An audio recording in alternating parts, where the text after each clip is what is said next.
Royals playoff chances are getting slimmer and slimmer. Dropped the first two games of the series to the Angels. We're live on Wednesday night. Let's talk about it.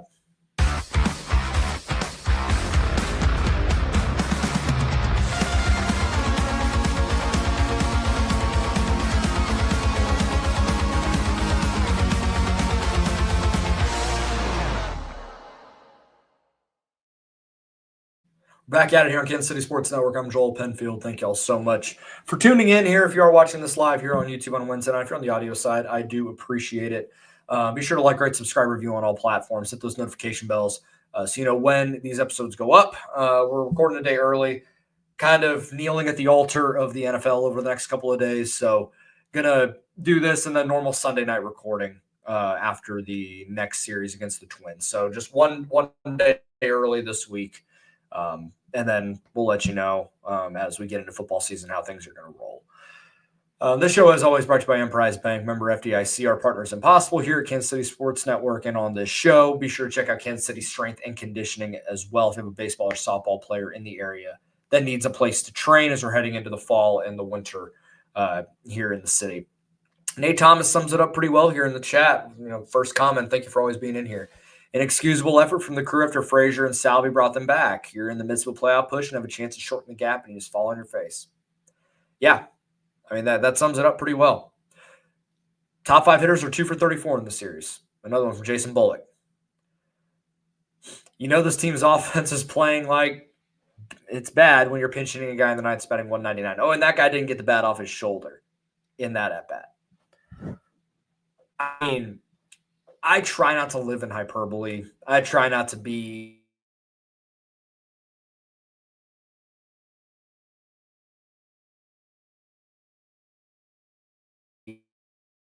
it's pointless. Like, it doesn't do much to be that up and down over a 6-month season when you play that many games. Last 2 nights have been pitiful, inexcusable, bad. The Angels are not a good baseball team. They have some guys that are good. Not trying to take anything away from them. Like, obviously, Joe Adell, who's been the killer in this series. Zach Neto is a good player. I think Caden Dana, the young pitcher that threw tonight, he's got some talent. And I know he hasn't thrown a lot in the big leagues this year, but prospect pedigree, he's pretty good. But you have to come through in the series. If you want to be a series playoff team, you have to win these games. And this team didn't. They damn near didn't show up to the ballpark last night. And then tonight, you're in a back-and-forth game when they had no business being in one. It's just a really rough spot. And what's really funny is the Royals didn't lose ground tonight. They're still 2.5 back because the Mariners keep losing and handing it to them. And I think that's what's frustrating, is that the teams that you need to kind of fall apart and that you need to kind of help you out a little bit if you're winning games, they're doing that. Mariners have lost 8 and 9. They've looked awful on this East Coast swing against Cleveland and against Tampa. And yet the Royals can't get out of their own way. Losing 2 or 3 to the Tigers, like that, that's one thing. Like, Tigers are obviously very, very good. And the Royals were mostly competitive in that series, but obviously it doesn't matter. You have to win games. This is the stretch to take advantage of with the Angels and the Twins coming to town. 2 teams that are not making the playoffs, that are moving on to, like, are close to kind of 1, 2, 3 Cancun. And the Angels took it to you in the first 2 games of this series. They wanted it more. They played better in big spots. The at-bats were better in big spots for them. I mean, it's bad. It's inexcusable, given the expectations that surround this team and that I know that they expect of themselves. I'm trying to not kind of go, well, like, I got to keep my emotions in check, but obviously it's frustrating, especially when I'm recording 5-10 minutes after the game is over. Like, it's a little bit different. But, like, you start off this series and you're going against, I think it was Mitch Ferris was his name, who's making his big league debut. And I'm watching him, and he's a pie-throwing lefty, kind of in the Noah Cameron mold, like low 90s fastball, good changeup, all right, slider. And I'm watching, I'm like, this isn't anything special. Like with Noah Cameron, you can see some of the qualities that makes his stuff play up a little bit because he hides the ball really well, he moves the ball around, has confidence in 5 pitches, like there's some of that stuff. And maybe I'm looking at it through a different lens. But I'm watching this and I'm like, there's not much of this guy. I don't know why they're having so many issues. And kind of a nondescript guy with like a 1.4 whip from AA. And he didn't even get to AAA. Now, to be fair, not sending him to Salt Lake City to pitch is probably a very good decision. Just going right from AA to the majors is probably fine. But you let that guy shove against you. The one run on sac fly, but that's it. And other than that, there's nothing else. Lorenzen pitched well. I don't even think he really hung a curveball. Like Joe Adell just dropped the head on it in 6th inning, and it's 2-1. But at that point, the Royals went 0 for 4 with runners in scoring position in that game. Like they couldn't get anything going against anyone. Puts you in a really rough spot. And then tonight, I mean, you get a couple early on the chaos ball bunt from Kyle Isbell. And then John Schreiber comes in, and John Schreiber has been good. I'm not going to sit here and relitigate the decision to go to him. It's not. I promise you, if that is the way you're looking at this, you're missing the forest for the trees and are just trying to single in because you want to blame Cotrero because that's where everyone wants to put their blame. And he threw a terrible middle fastball to their best hitter, or one of their hottest hitters. Takes it over dead center. You come back a little bit there. And, Adam Frazier gets you a run. And then in the 8th, you got 2 outs. Joe Adell hits a 3-hopper to Bobby Witt Jr. And it's a play that we've seen Bobby Witt Jr. make in his sleep. And he missed it. Run scores. He has a chance to come up in the 8th inning, make up for it, and he swings at a slider at his back foot.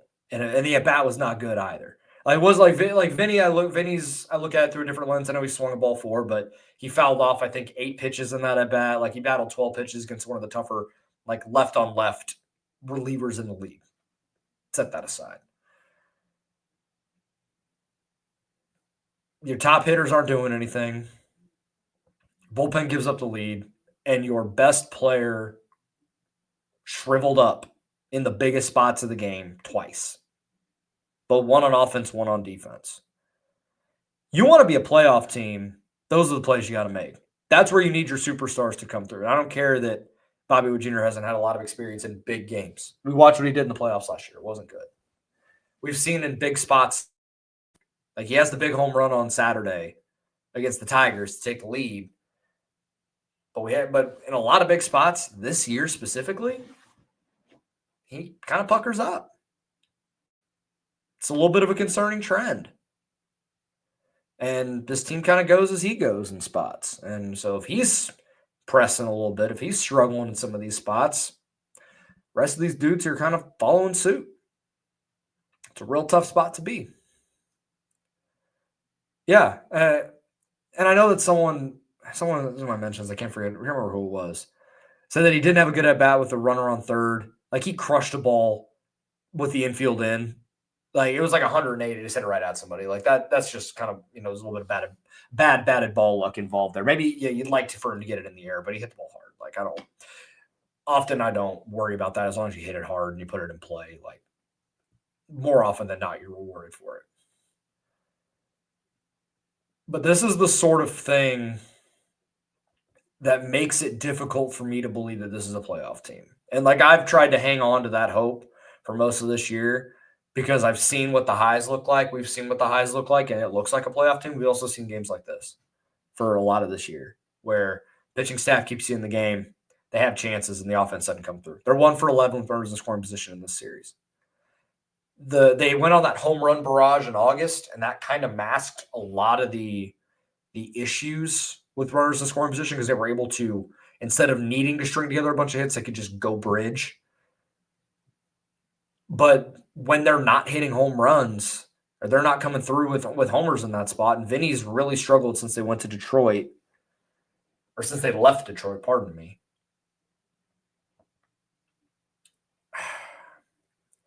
I know mathematically they are still in it. This to me was kind of the we're kind of at the time of death on this team for this season. Because you can't expect to make the playoffs when you're going to play like this against inferior competition in September. This is where you have to make up ground, not just pray that the Mariners keep losing to keep you in it. And now you got to go and you have to salvage a series tomorrow that you should have won. Right? And that this isn't like, hey, they should have won because a couple bounces didn't go their way. Damn it, they just need to play better. We'll see if they're able to bounce back tomorrow. We'll see what kind of fight this team has left. What are they made of? What are you made of if you're the Royals? Are you going to come back tomorrow and bounce back, salvage a game, and then off day go play Minnesota, take that series, shut me up, prove people wrong? Or is this where it ends on September 3rd as any hope of the playoffs? And those playoff odds are dwindling. I know that they're mathematically in it. To me, I don't view it that way. I don't view this as a playoff team as presently constituted. This is how they're going to keep playing, and they're going to keep playing in big spots, regardless of the competition. Talk a little more about it. I'll take some more questions and stuff from the other side of the break. I really didn't have much more from these two games. I think I covered it all pretty well. We do have a little bit of a longer break here. Some new ads for the month of September. So be 3 minutes. Sit back and enjoy. We'll be right back. Looking for tickets for your next event? Tickets for Less is your #1 source. Save big on every purchase when you use promo code KCSN at ticketsforless.com. What's up, guys? I'm BJ Kissel, founder and CEO of KC Sports Network, and I'm here to talk to Kansas City businesses. If you rely on technology, you need an IT support team that's not just another vendor, but a true IT partner. That's how I want to introduce you to my friend and neighbor, KJ Miller. He is a VCIO at ThrottleNet, the Midwest's highest rated and most reviewed IT support company. They've been in business for more than 25 years, helping companies stay secure, productive, and ahead of the curve. They aren't just IT support, but they provide data security, IT strategy, and cloud software services. They do it all, and their reviews show they do it better than anyone else. So if you want to hear about how ThrottleNet can help your local business, join the conversation with myself, KJ Miller from ThrottleNet, and our resident genius from KC Sports Network when it comes to IT, at least as he's affectionately known by us, Mr. Craig Stout. Click the link in the description to hear how ThrottleNet can help you. What's good, everyone? It is KCSN betting analyst Benny Heiss. You know, something hit me as I was driving to the Missouri side, ironically, for something not available on the Kansas side. I cross over. I just can't get over how long sports fans in the state of Missouri have been waiting. It feels like forever. Good news is you don't have to wait much longer because DraftKings Sportsbook, America's top-rated sportsbook app, is finally coming to the Show Me State.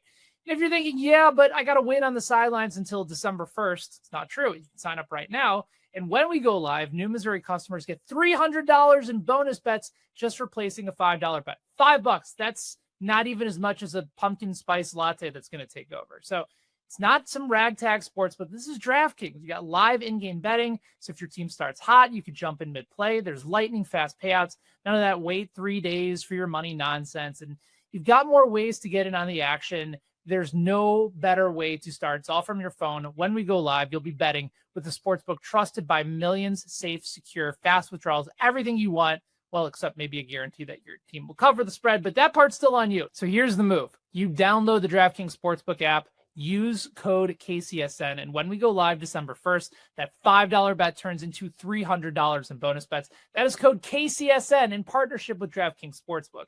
Gambling problem? Call 1-800-GAMBLER. 21 plus and physically present in Missouri. Eligibility restrictions apply. Bonus bets expire 7 days after they are issued. Excludes customers who redeem pre-launch sign-up offer. Terms at sportsbook.draftkings.com/promos. Success in real estate takes more than vision. It takes the right financial partner. When someone takes something rundown and turns it into something great, that's called a comeback story, like Brain Group. They take distressed properties here in KC, completely rework them, and then turn them into valuable real estate. But that kind of work needs the right bank behind it. Enter Emprise Bank. They're not about cookie-cutter loans. They saw Brain Group's vision, backed them, and now they're making big moves in Kansas City real estate. Talk about your partner in possible. Emprise doesn't do one-size-fits-all financing. They invest in potential and back growth. Visit emprisebank.com/KC to learn more. Emprise Bank, member FDIC, equal housing lender. Sure to that like and subscribe button, everybody. I do appreciate those of you hanging out here on YouTube, and if you are on the audio side as well. Calling all Chiefs fans, you could be on the field at the 50 inside GEHA Field for the official coin toss at a Chiefs home game this season. Visit chiefs.com/GEHA now. Enter to win a chance to be on the field for a once-in-a-lifetime view of the pregame coin toss. Plus, you can score other exclusive prizes. Enter for a chance to win at chiefs.com/GEHA. GEHA is a proud partner of the Kansas City Chiefs. So now at this point, I'll be honest, I don't have much else from these two games. I kind of said my piece. I don't want to go further down that because I'm afraid with the way my stream of consciousness works because I don't write any of this down, especially when it's these kind of right after the game live shows. I don't want to say anything dumb. So, does the roster shake up or need some serious shakeups to help? Or does this roster makeup need some serious? I don't see. What's weird is I don't think so. Like you have your core, right, with Bobby, Vinny, Salvi, because Salvi's going to be back next year. Michael, right? You assume Cags is going to be part of this. Carter Jensen. Hey, I forgot Carter Jensen made his big league debut last night. Shout out to him. Hopefully we see him starting here pretty soon. Like you kind of have that. Plus you have a fairly solidified starting rotation for next season, at least in theory, with Bubich, Cameron, Reagans, Lugo, Waka, Berger, in some combination. We'll have your back end bullpen guys and Ursig and Estevez. Schreiber will still be around next year. Zupper will still be around. But I don't think there is a serious fix, right? I think this season may just be a case of a team that arrived a year early in 24, and then we're ready to sustain it.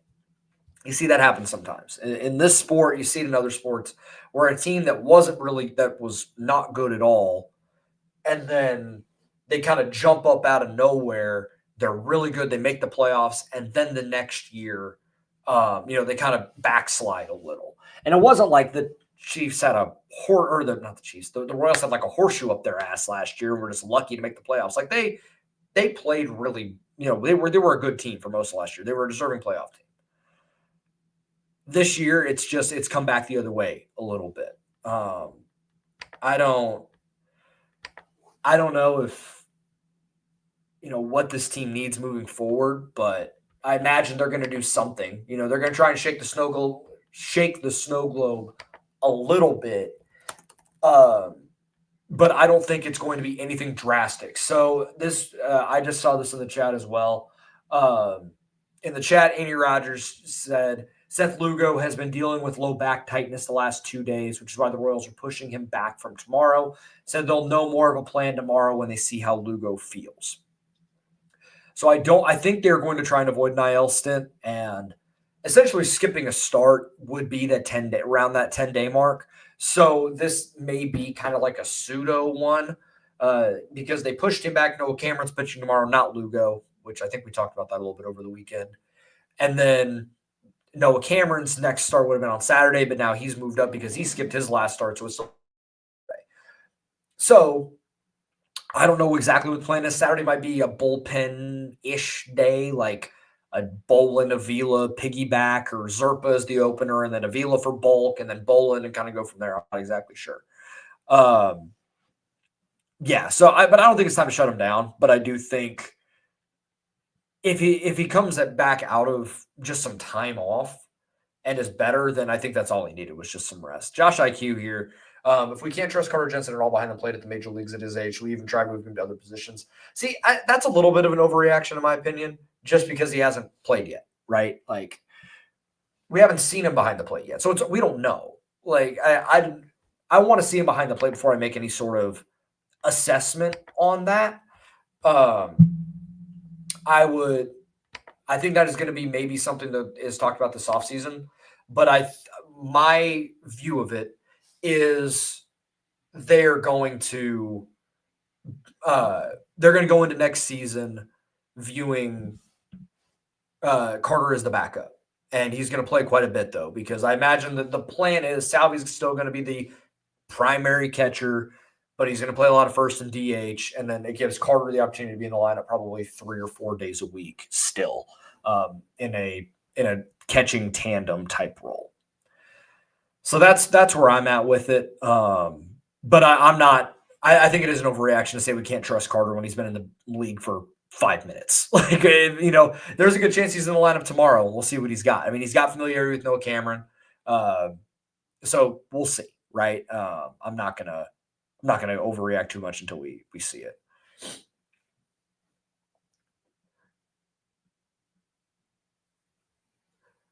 Yeah, I think at this point, like if this weekend doesn't go well, I bet Carter plays almost every day or pretty close to it. Like I think they're being sorry, I just read a stupid comment.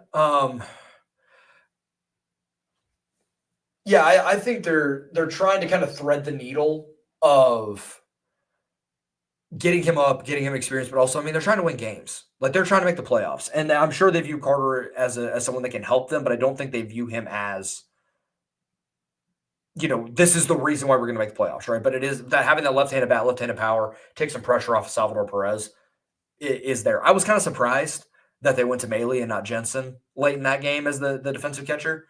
And to be fair, Carter early on in the minor leagues really struggled defensively. But he has improved and is a much better receiver. He's a solid defender. So I do think it is a much better spot. Like, I think he still is fully capable. Then again, I've been burned by that too, because all the reports that I got on MJ Melendez and everything I read, before he got to the majors was he's a solid defensive catcher, but apparently not. I like how Bobby and Vinny are accountable now. But what are they doing to fix it? I mean, action, words only go so far, right? Got to figure it out. It's a rough stretch for Vinny, but I've talked about how sometimes the heavy contact ability sometimes kind of ebbs and flows for him.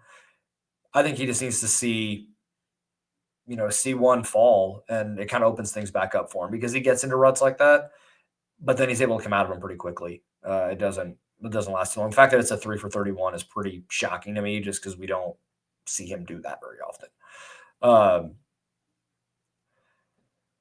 So the Royals try a 6-man rotation next year. I guess it depends on who they bring back, right? To me, the most interesting thing about this offseason is going to be what they decide to do with Chris Bubich, because he's got a year left.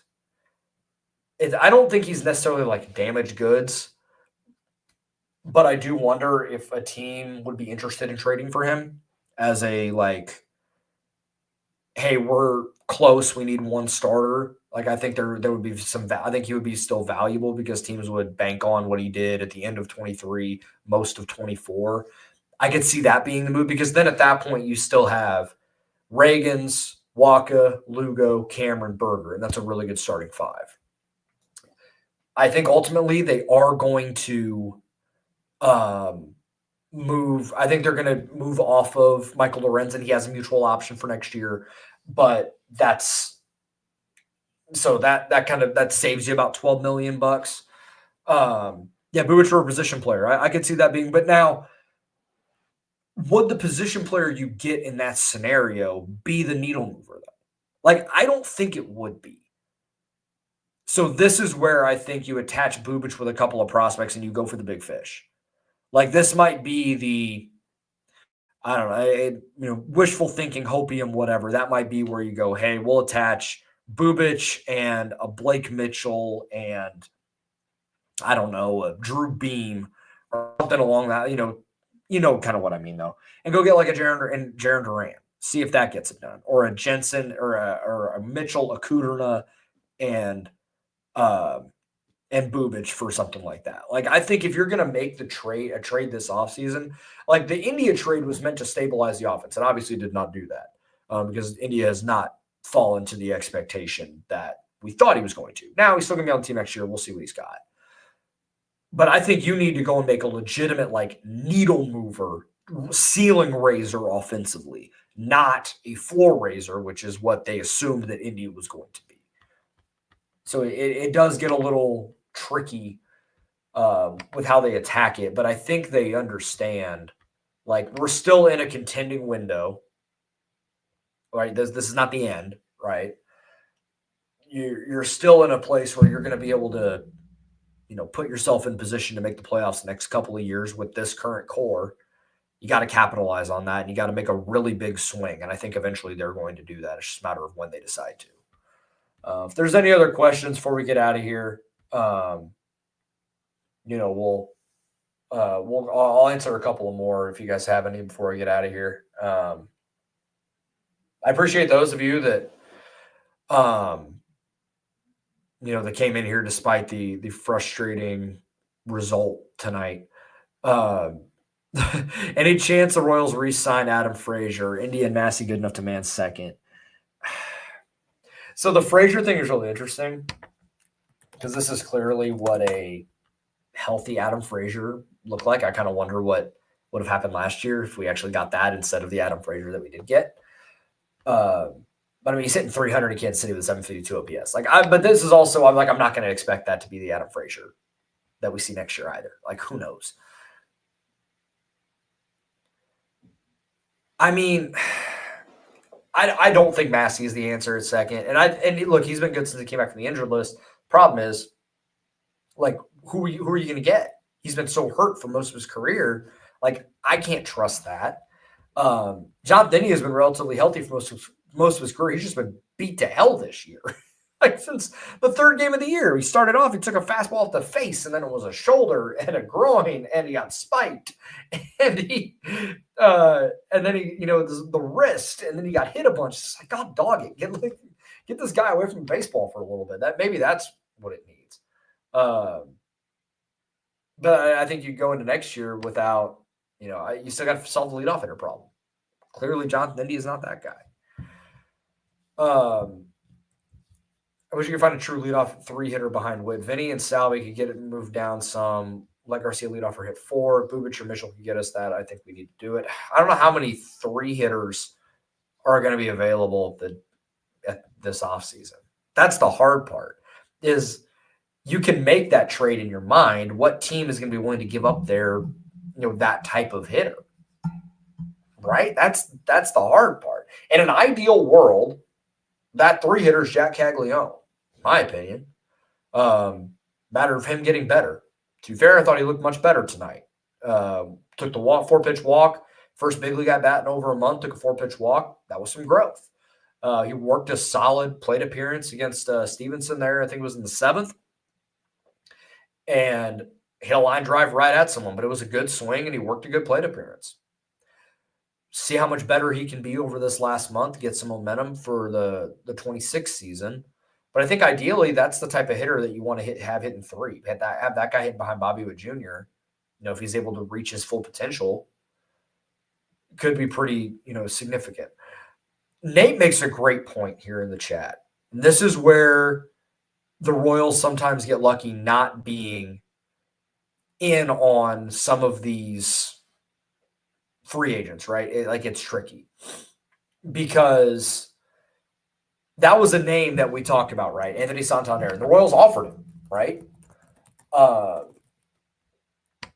problem with being the Royals is you can't afford a bad free agent deal if you're Kansas City, because that's on your books, and then it really hampers your ability to do anything. Well, Anthony Santander has played 50 games for the Toronto Blue Jays, slashing 179, 273, 304. And I don't think he's played in quite a while.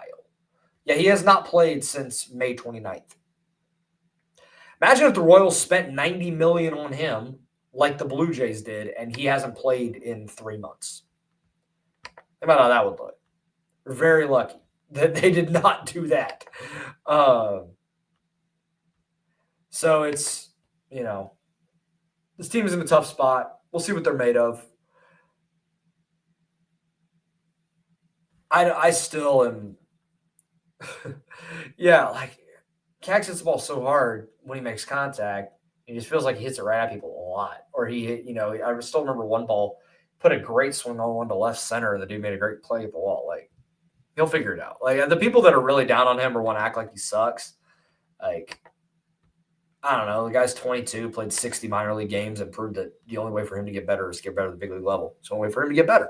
So we'll see. Oh, yeah, Jurickson Profar was a name that a lot of us liked, and he got suspended for half the season. So, like, I don't know. Maybe the Royals lucked out in some of these spots. Maybe that's Cope. I don't know. This went way longer than I thought, but I do appreciate you guys hanging out in the chat. Thank you very much for being a part of this. Obviously, a frustrating couple of games. Going live after a game that was really just a kick in the nuts to the playoff chances. There's still time left. They're not out of it. They're still only 2.5 out. We'll see what they have in them. We'll see what they're made of. Thank you guys very much. We'll talk on Sunday night after this Twins series. Enjoy the football this weekend. Enjoy the Chiefs on Friday. Don't forget about the Royals as well. And we'll talk soon. Take care, everybody.